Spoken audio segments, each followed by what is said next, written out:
绿篱，不是我眼光高，是因为你啊是彻彻底底的女人审美，你根本就不知道男人喜欢什么。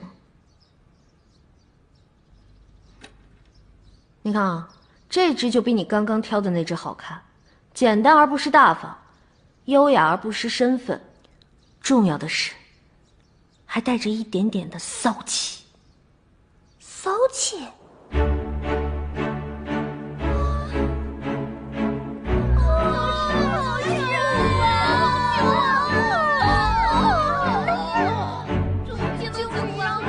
宝贝儿啊，你给我设计的这款发型简直是又长了一个头啊！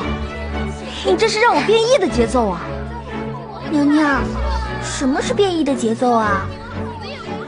外面什么情况？不知道。我怎么闻到了一股浓浓的少女思春的味道？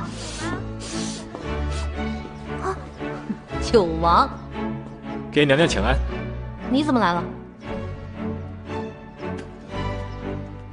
这只最配你，优雅大方，极具韵味。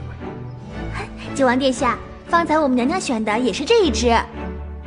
因为这是我们男人的品味。九王，你还真是未见其人先闻其声啊！你的那些粉丝们又被你迷倒了吧？娘娘就不要拿我取笑了。此次我来是因为皇上命我负责封后大典之事，我便来看一看。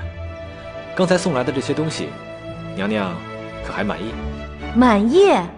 你的眼光我最满意了。这些山寨货简直是太 low 了。